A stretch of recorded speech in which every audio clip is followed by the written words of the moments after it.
नमस्ते दोस्तों, आज मैं फिर आपके सामने हाजिर हूँ करंट अफेयर्स का नया टॉपिक लेके जो आपके एग्जाम पर्सपेक्टिव से इंपॉर्टेंट होंगे। देखते हैं आज का टॉपिक क्या है।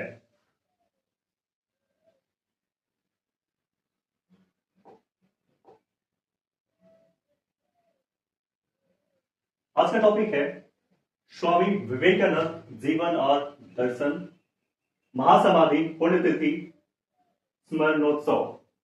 आज इनका पुण्यतिथि है स्वामी विवेकानंद जी का। ये हमारे लाइफ के लिए बहुत ही इंपॉर्टेंट है, हमारे गोल को बताते हैं, ये प्रेरणा स्रोत है हमारे। देखते हैं इनका इंट्रोडक्शन, देखते हैं परिचय क्या है इनका। मूल नाम है नरेंद्र नाथ दत्त। इनका जन्म हुआ था 12 जनवरी 1863 को कोलकाता में। मुख्य पहचान वेदांत के प्रख्यात और प्रभावशाली आध्यात्मिक गुरु, जीवाओं के प्रेरणा स्रोत।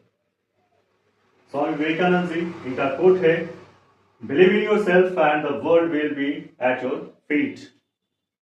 आप अपने आप में विश्वास करिए, आपका आत्मविश्वास ही है, विश्वास है जो आपको दुनिया को आपके सामने झुका सकती है ना, दुनिया के आपके कदमों में ला सकती है।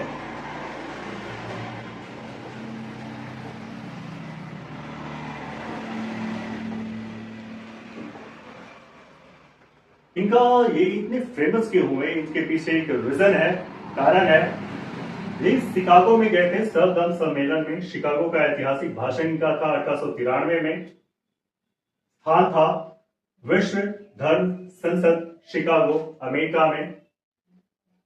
इनका एक वाक्य जो फेमस हुआ था, कोट इनका फेमस हुआ था, इसके साथ ही इनका पूरे विश्व में नाम हो गया इनका। वो इनका वाक्य क्या था? इनका वाक्य था, अमेरिका के भाइयों और बहनों।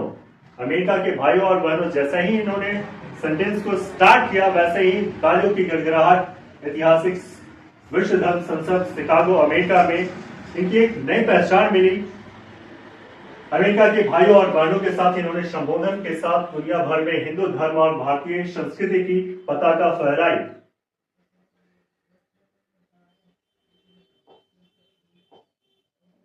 इन्होंने रामकृष्ण मिशन की स्थापना की थी 1897 में। 1897 में रामकृष्ण मिशन की स्थापना की थी इन्होंने। उद्देश्य क्या था इसका? निस्वार्थ भाव से मानवता की सेवा करना, निस्वार्थ भाव से कोई किसी से अपेक्षा नहीं, निस्वार्थ भाव से मानव धर्म का सेवा करना, शिक्षा और समाज कल्याण करना। इनके गुरुजी थे रामकृष्ण परमहंस। इनके आदर्शों का प्रचार करना।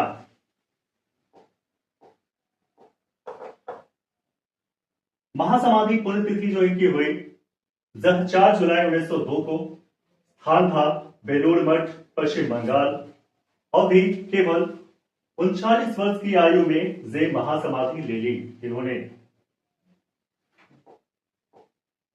इतने कम उम्र में एक बहुत ही प्रख्यात और बहुत बड़ी हस्ती बनना अपने आप में बहुत ही अनोखा बात है जो इन्होंने हासिल किया। स्वामी जी के अनमोल वचन, इनका एक अनमोल वचन है जो हमेशा फेमस है। इन्होंने युवाओं को जागरूक करने के लिए, प्रोत्साहित करने के लिए इन्होंने वाक्य बोला है, उठो जागो और जब तक मत रुको, उठो जागो और तब तक मत रुको जब तक लक्ष्य की प्राप्ति ना हो। खुद को कमजोर समझना सबसे बड़ा पाप है। आजकल के युवाओं का जो सबसे बड़ा एक ड्रॉबैक है कि वो अपने आप को इतना कमजोर समझ लेते हैं, कंपैरिजन में कमजोर समझ लेते हैं कि लगता है कि हमसे नहीं होगा। लेकिन ऐसा नहीं है। इंसान है, सबकी अपनी अपनी व्यक्तित्व है, सबका अपना अपना आवा है, सबका अपना पर्सनैलिटी है।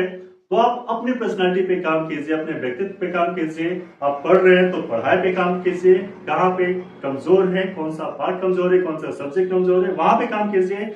उससे काम करते करते एक दिन आपको स्वतः ही लग जाएगा कि हम किस काबिल हैं।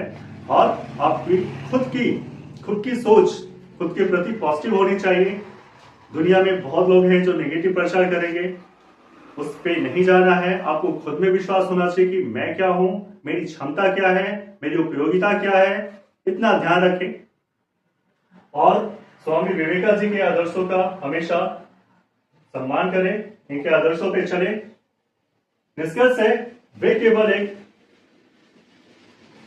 एक संत नहीं थे, ठीक है, विवेकानंद एक संत नहीं थे बल्कि एक महान देशभक्त और समाज सुधारक थे।